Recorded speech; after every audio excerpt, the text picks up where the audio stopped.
XYZ Limited is engaged in the manufacturing of motorcycle. The following information has been extracted from the financial statement of XYZ as 31st December 24. Ordinary share capital 10 each, 100 million. अगर आप unit find करना चाहते हो कि कितने number of shares हैं तो 10 बनेगी, क्योंकि 100 को 10 मिलियन बन जाएगी। ठीक है। 20% redeemable preference shares 100 each। ये redeemable preference shares के बारे में मैंने आपको एक बात बताई थी कि अगर इसकी मार्केट वैल्यू गिवन हो तो फाइंड करना, और अगर ना गिवन हो तो जो कूपन रेट है ना वही उसका केडी है। ठीक है। अब 20 मिलियन 100 का एक है, तो 20 को अगर 100 पे डिवाइड करेंगे तो कितने मिलियन बन जाएंगे? 0.2 मिलियन। Bank loan 20 million. इसके बारे में मैंने आपको एक बात बताई थी, ये जो बैंक लोन है ये हमेशा मार्केट वैल्यू होगी। बैंक लोन के बारे में यही बात है। और जो केडी है 10%, इसको आपने करना है नेट ऑफ टैक्सेस। बैंक के कूपन रेट को नेट ऑफ टैक्स का देना तो वो आपका केडी बन जाएगा।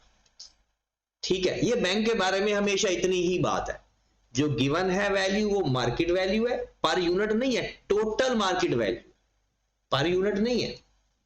और जो रेट गिवन होगा बैंक का वो हमेशा नेट ऑफ टैक्स करके केडी बन जाएगा, कॉस्ट ऑफ कैपिटल बन जाएगा। और हां, अगर टैक्स है ही नहीं तो फिर जो गिवन है वही होगा। ये चीजें अलग दिमाग में रखनी है। प्रेफरेंस शेयर्स के ऊपर टैक्स नहीं लगता, चाहे रिडीमेबल हो चाहे irredeemable. Additional information, the detail of the dividend in the last 4 years are as follow. Dividend 2021, 22, 23, 24 declared but not paid due very shortly। ये जब very shortly का मतलब क्वेश्चन के अंदर होता है ना, तो 99% कम डिविडेंड गिवन होता है। जो मार्केट वैल्यू गिवन होगी ना वो कम डिविडेंड होगी। उसके बाद वो कहता है, यहां से हमें ये पता चला कि ये डिविडेंड है। कल वाले सवाल में शेयर की प्राइस गिवन थी तो शेयर की ग्रोथ आई थी, अब डिविडेंड है तो डिविडेंड की ग्रोथ आएगी। और साथ उसने कहा जी XYZ ordinary share price is coated 104 come dividend. इस कम में से 8 माइनस कर देंगे वो एक्स डिविडेंड बन जाएगा। पर share and is expected to grow 5%। ये जो 5% ग्रो है, क्या ये ग्रोथ रेट है या शेयर की प्राइस की वैल्यू है?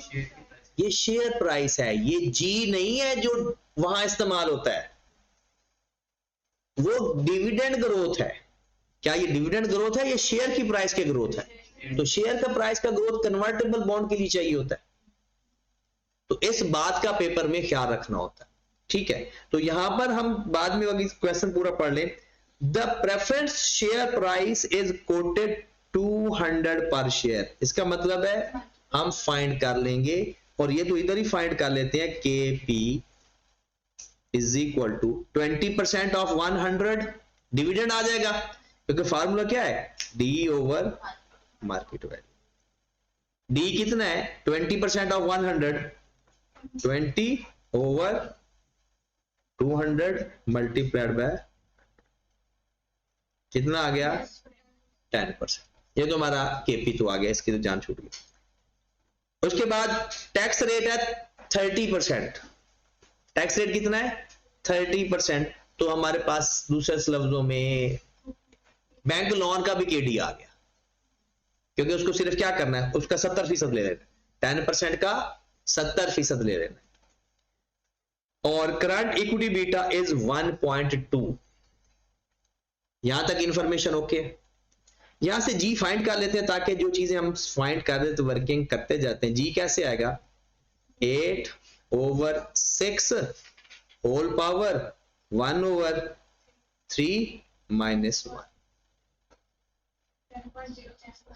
10.06%। 10 ग्रोथ रेट तो सबको फाइंड करना आता है ना। चल, net investment, new investment sorry. XYZ plan to set up an assembly unit for electronic motorcycle the estimated project cost is 50 million. इसका मतलब है जो हम नई फाइनेंसिंग करें ना, उसकी fair market value 50 million, which will be financed through 12% convertible debenture, 100 each. Debenture holder will have to right to either convert each bond into one ordinary share या redeemed at premium 10%। कहता या तो हर bond के बदले एक share ले ले या 10% प्रीमियम के साथ उसको 3 साल के बाद। सबसे पहले 7 नंबर का सवाल कहता है जी मुझे चाहिए एग्जिस्टिंग बिजनेस का वैक और calculate the impact of new investment on X Y Z वैक।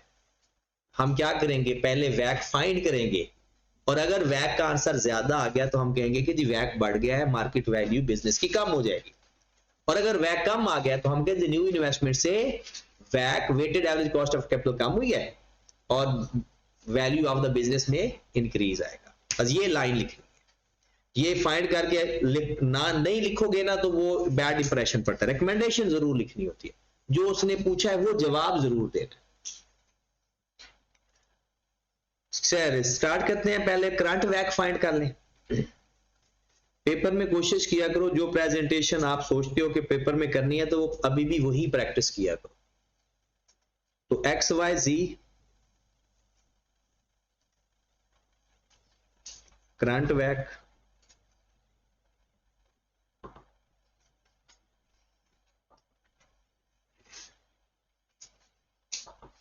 सबसे पहले लिख लेंगे source,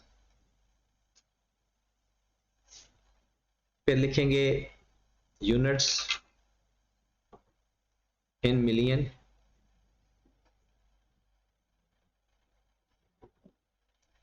market value per unit rupees, ये इन मिलियन में नहीं है, total market value in million के इज इक्वल टू कॉस्ट भी लिख सकते हैं और के मल्टीप्लाइड बाय मार्केट। सबसे पहले हमारे पास सोर्स जो पुराने सोर्स है ना वो लिखेंगे। एक इक्विटी है, इररिडीमेबल प्रेफरेंस शेयर्स हैं और बैंक लोन है। ओके, यूनिट जिसके हैं वो लिख लें, जिसके नहीं है वो ना लिखें।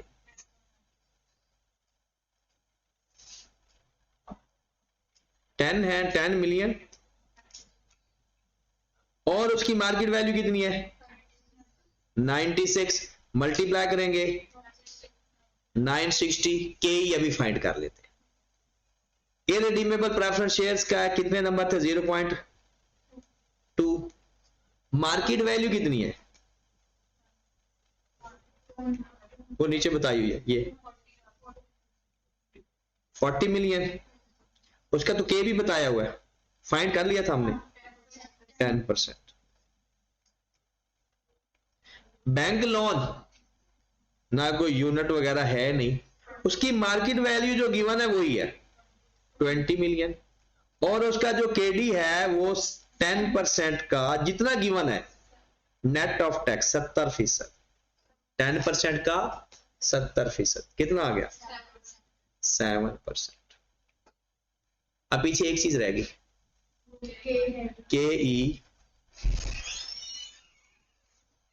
Is equal to D over 1 plus G over market value plus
हाँ जी, कितना?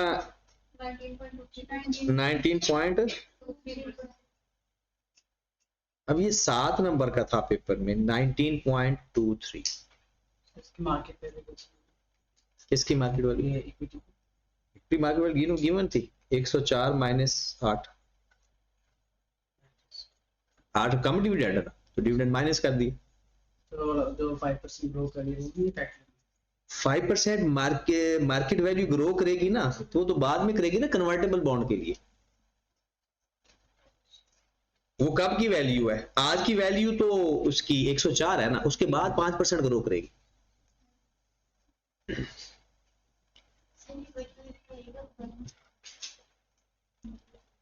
हाँ, कितना आ गया?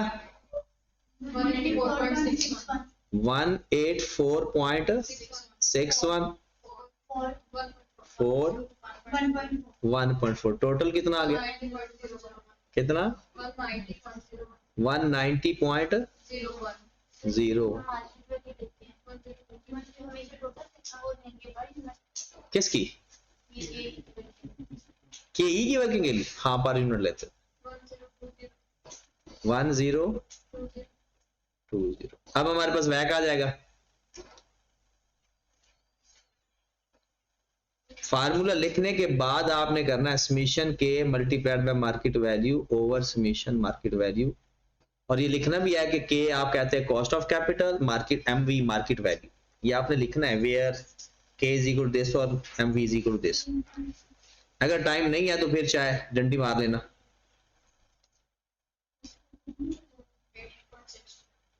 18.62%, 18.62%। Got it?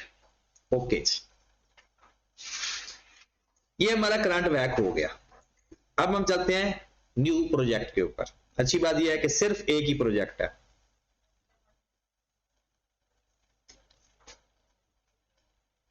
कहता है कि जनाब the estimated project cost is 50 million और कन्वर्टेबल बॉन्ड, जाहिर सी बात है उसका हमें केडी चाहिए। तो कन्वर्टेबल बॉन्ड ये वर्किंग ही होगी हमारी सारी।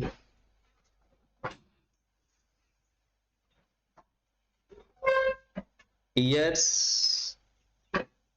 3 साल हैं, 0 1 2 3। 2 दफा 3 लिखना है तो आपकी मर्जी। अगर आपको लगता है कि आप भूल सकते हो तो 2 दफा 3 लिख दो, और अगर आपको लगता है कि नहीं तो 1 दफा 3 से गुजारा चला लो। कैश फ्लो जो आपने कन्वर्टेबल बॉन्ड इशू किया है ना, वो 100 रुपए के हिसाब से इशू किया। कूपन रेट उसका कितना है जी? 12% को नेट ऑफ टैक्स करो, 12% मल्टीप्लाइड बाय 70%, 8.4 8.4। अब आखिर में higher of conversion value and reduction value. आज आपके शेयर की क्या वैल्यू है पता है आपको? 196। और 5% के हिसाब से बढ़ेगी कितने साल तक? 3 साल तक। यही है ना कन्वर्जन वैल्यू। आज 96 है, 5% के हिसाब से ग्रो करेगी तो 3 साल बाद कन्वर्ट होना जाके उसने तो कितनी आ गई? 111.13।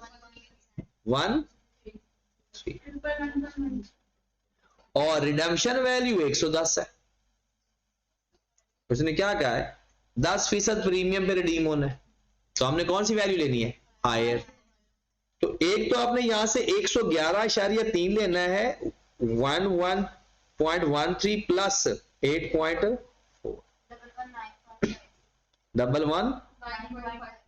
9.5।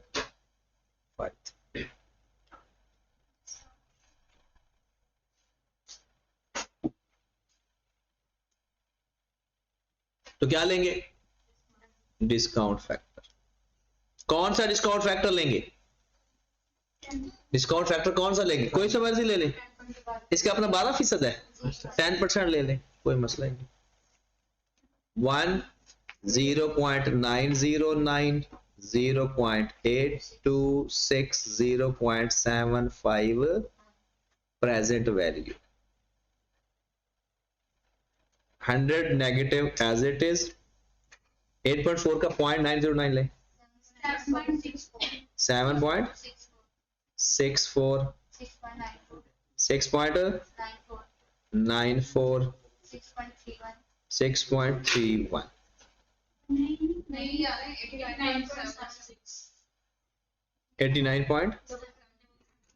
89.77। तो बताएं इसकी प्रेजेंट वैल्यू क्या आ गई, कितना, पॉजिटिव नेगेटिव। अब हमने नेगेटिव करना है, कम करना है तो उसको बढ़ाएंगे, और 4.35 है तो कितना डिफरेंस लेना चाहिए, 12% या 13% पे कर लो। वही ना 12, ये 2 का ही फर्क, 4 का ही फर्क है ना, तो ये 2-3% से हो जाएगा डिस्काउंट फैक्टर। जिसने हल किया वो उसी वही कर लेते। चलो 12% कर लेते, वैसे क्लोज अच्छा होता है, लेकिन वो क्लोज ज्यादा हो गया तो वो ना हो गए, ये तो आपने किया हुआ है ना। हाँ जी, 0.939 797 711 present value, 100 negative 7.50 6.69 85.11। हाँ जी बताएं।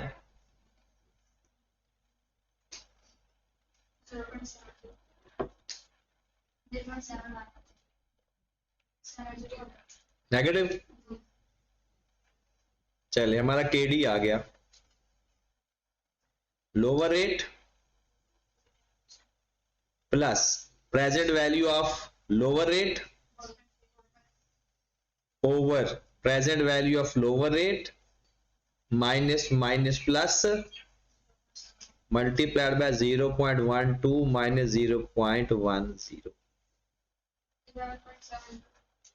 11.72%। ये हमारे पास कन्वर्टेबल बॉन्ड का केडी आ गया। अब सवाल हो गया समझ, अब आपने नई फाइनेंसिंग की वजह से वैक का फर्क बताना है।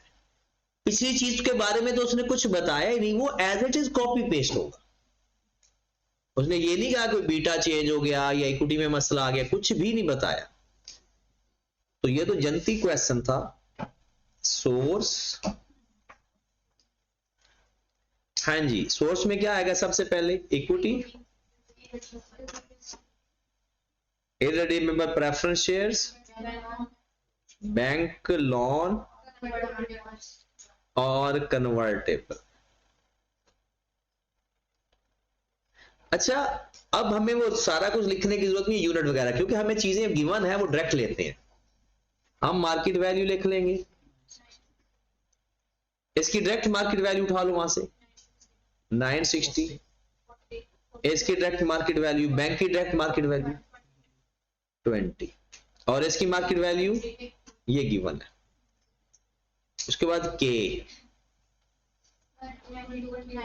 19.10% और इसका 11 पॉइंट, सवाल हो गया, के multiplied by market value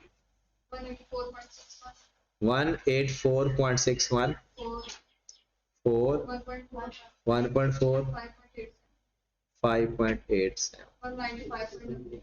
195 point, और ये कितना आ गया 107।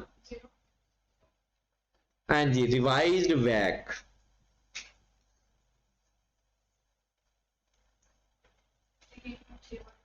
195.88 divided by 1070 multiplied by 100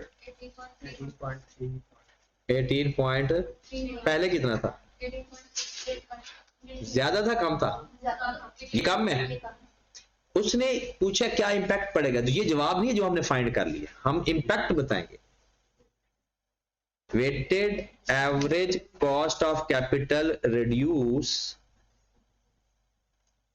by new investment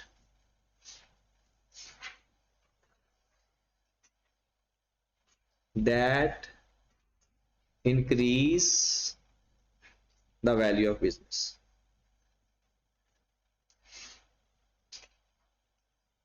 ये लाइन मेन जवाब है उसका। ये आगे ये भी अगली बात ना भी लिखी ना वैल्यू ऑफ बिजनेस की, तो कोई चक्कर नहीं है।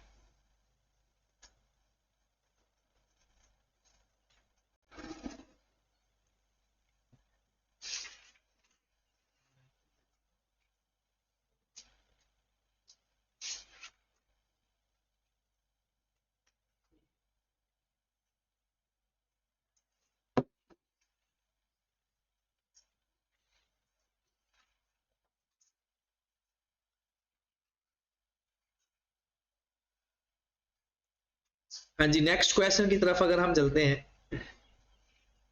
अच्छा, इसमें ना आपकी सस्टेनेबिलिटी की प्रैक्टिस नहीं है, वो जो मैंने आपको बुकलेट दिया है बस वहां से ही आपने करनी है प्रैक्टिस, वहां से सवाल आएगा।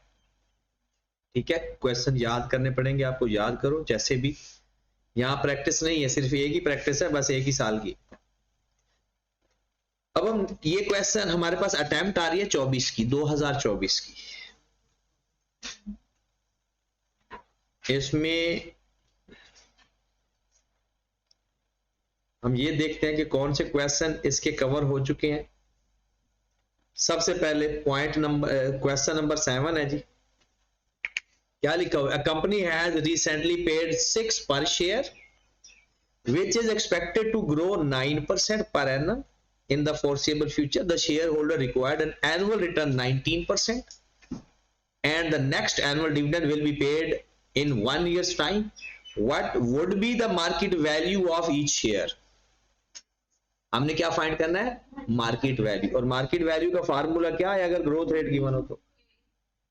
D into 1 plus G over के E minus.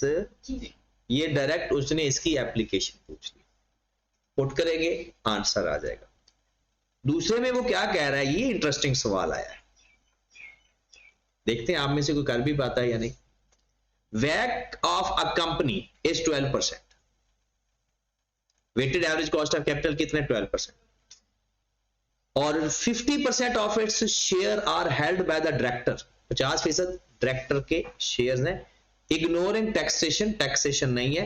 If annual cash profit for the company is 240 million, the total market value of the company would be. Company की मार्केट वैल्यू क्या होगी? अब देखें, अगर हम किसी एक शेयर की मार्केट वैल्यू फाइंड करते हैं तो क्या फार्मूला लगाते हैं? उसका कैश फ्लो डिवाइडेड बाय उसका कॉस्ट, मतलब डी ओवर के ई। अब किसी की भी मार्केट वैल्यू फाइंड करते हैं हम उसके कैश फ्लो की प्रेजेंट वैल्यू फाइंड करते हैं। तो अगर कंपनी की मार्केट वैल्यू फाइंड करना चाहते हो तो उसके साथ भी यही करो, उसके कैश फ्लो डिवाइडेड बाय उसका वैक है, उसका weighted average cost of capital. वैसे कंपनी का जो ओरिजिनल फार्मूला होता है वो लिख ले, वैल्यू ऑफ कंपनी का retain earning into 1 minus T over वैक। उसकी मार्केट वैल्यू को फाइंड, पूरे बिजनेस की मार्केट वैल्यू, अलग अलग तो मार्केट वैल्यू फाइंड करते ही हो ना। शेयर की मार्केट वैल्यू फाइंड करते हो, डेट की मार्केट वैल्यू फाइंड करते हो। तो जब आपने पूरी कंपनी की मार्केट वैल्यू फाइंड करनी है ना, तो एनुअल रिटेन अर्निंग मतलब एनुअल कैश फ्लो जो उसका, या नेट प्रॉफिट लिख लो, एक ही बात है, डिवाइडेड बाय वैक, नेट ऑफ टैक्स करके करना है। अगर वो पहले ही नेट ऑफ टैक्स गिवन है तो एज इट इज ले लो, नहीं तो नेट ऑफ टैक्स उसके कैश फ्लो डिवाइडेड बाय वैक। वैक किसके कॉस्ट ऑफ कैपिटल है? पूरी कंपनी का। तो ये कितना आ जाएगा? 240 डिवाइड बाय 12%, 2 बिलियन।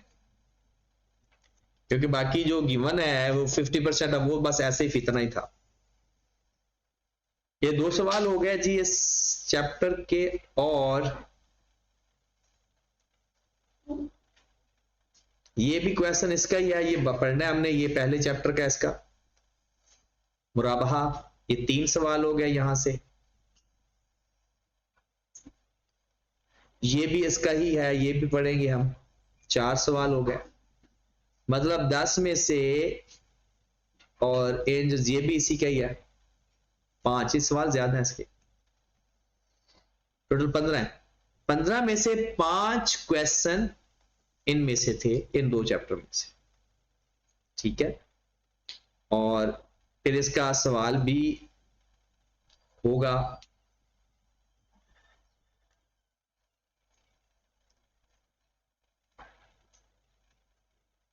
ये सवाल आ गया जी,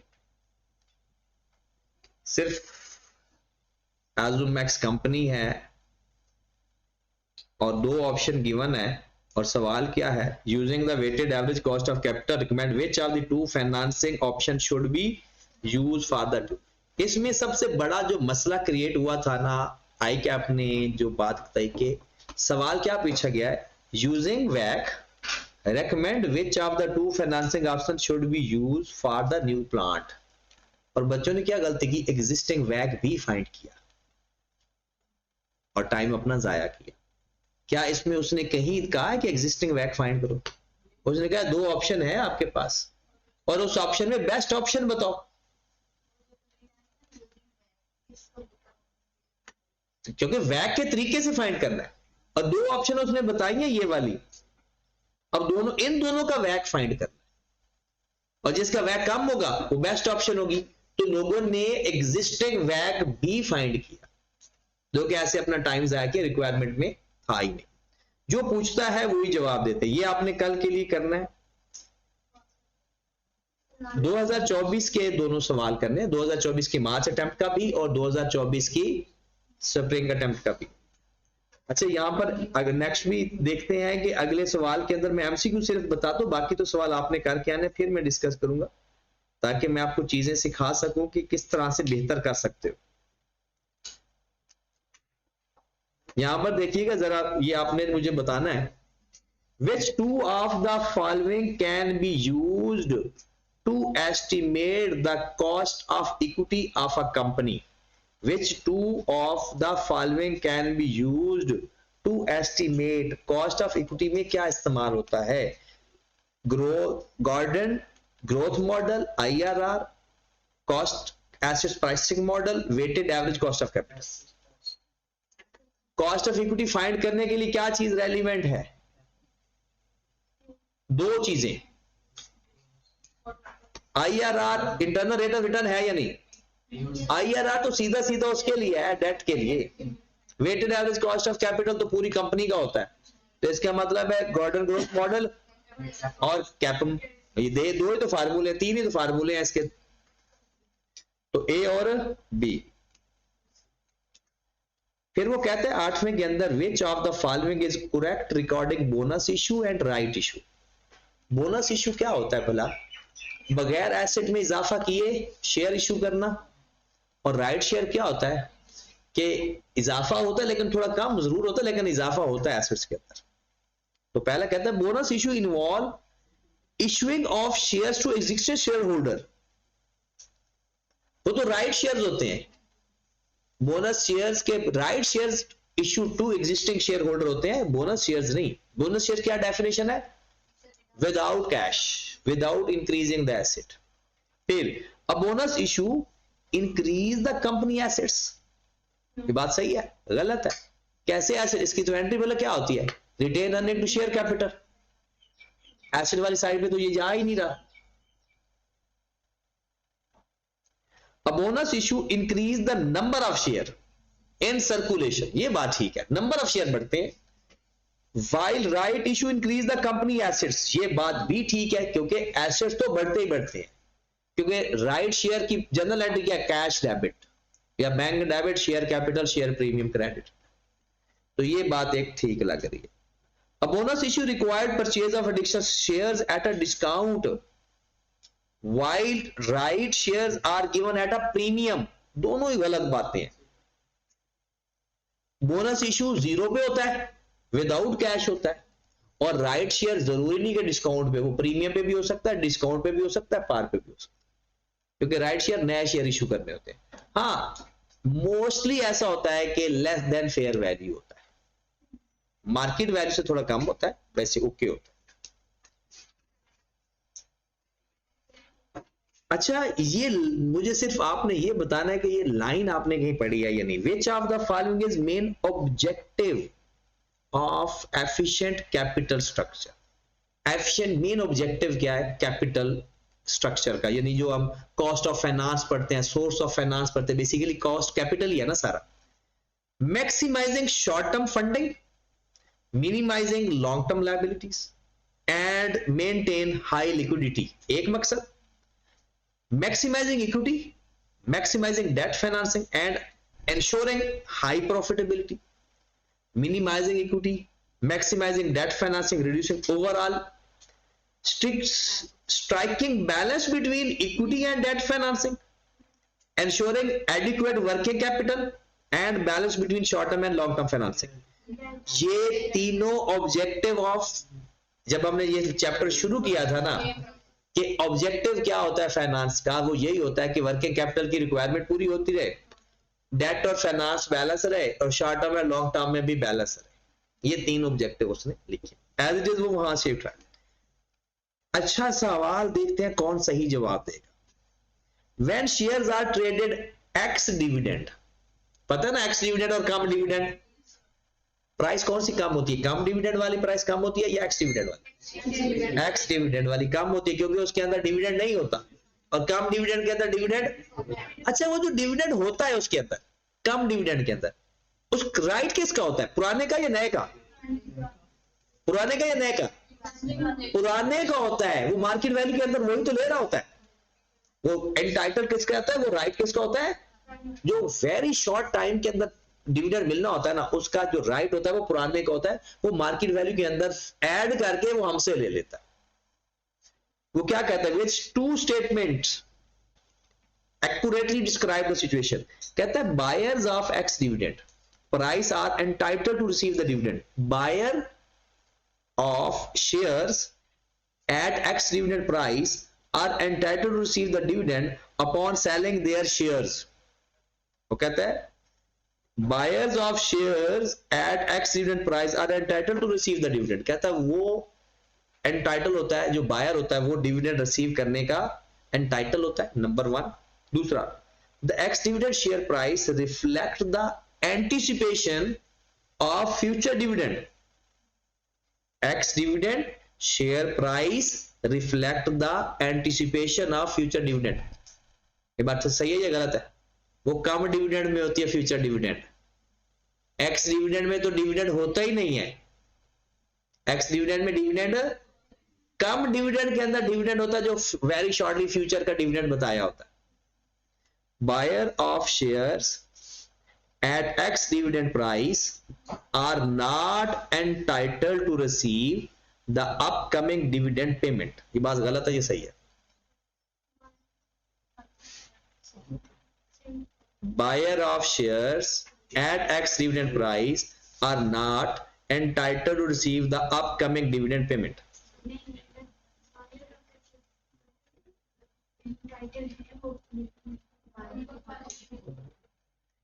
Last, फिर बात करते हैं.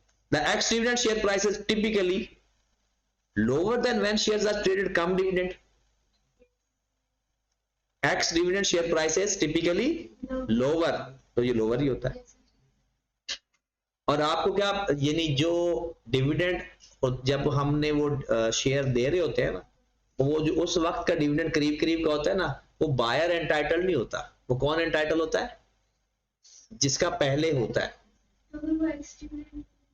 नहीं, एक्स डिविडेंड पे भी ले चाहे कम डिविडेंड पे ले, जो डिविडेंड वेरी शॉर्टली मिलना होता है ना, वो कौन राइट होता है, किसके साथ राइट होता है? बायर का राइट होता है, सॉरी सेलर का राइट होता है. ठीक है, तो इसमें क्या लिखा हुआ है, buyer of shares at price are entitled to receive the dividend upon selling their shares. अच्छा, पहली बात तो ये है कि इसमें उसने क्लियर नहीं लिखा हुआ कि वो वेरी शॉर्ट वाला है या नहीं. बाद वाले सारे डिविडेंड तो बायर को मिलेंगे, बाद वाले सारे डिविडेंड तो बायर को मिलेंगे, लेकिन अगर वो उसकी बात कर रहा है तो फिर आपका ये आंसर ठीक है कि buyer of shares of ex dividend are not entitled to receive the upcoming dividend payment. वो पिछले का राइट होता है, बायर का राइट नहीं होता. तो इसका सी और डी है. ठीक हो गया? उसके बाद खत्म हो गया। अब इसका सवाल देखते हैं जाके, 7वां सवाल। हाँ जी, सवाल देखते हैं कि सवाल की रिक्वायरमेंट बड़े गौर से पढ़ा करो और वही जवाब देकर आया करो। Recommend the financing proposal that would result in lower weighted average cost of capital. कहता है वो रिकमेंड करो जो लोअर है, खुद ही बता दिया कि लोअर रिकमेंड करना है। और इसके अंदर जो दो अच्छी चीजें हैं, मैं चाहता हूं कि आप, मैं पढ़ा चुका हूं उनको, तो आप खुद अप्लाई करें, क्योंकि सोल्यूशन में वो किसी और तरीके से की हुई है। 10 मिलियन ऑर्डिनरी शेयर्स है, 11% बैंक लोन है, यहां से के आ जाएगा। और यहां तक हम एग्जिस्टिंग वैक फाइंड कर सकते हैं, लेकिन फाइंड नहीं करना, उसने एग्जिस्टिंग वैक पूछा ही नहीं है। एक्सपेंशन प्लान दे रहा है दो, एक राइट इशू के और एक कन्वर्टेबल बॉन्ड के। एक दफा राइट इशू करके फाइंड कर लेना और एक दफा कन्वर्टेबल करके फाइंड कर लेना, दोनों वैक फाइंड करके फिर उसमें जो कम है वो बता देना। ठीक है, तो ये दो सवाल प्लस एक लेक्चर।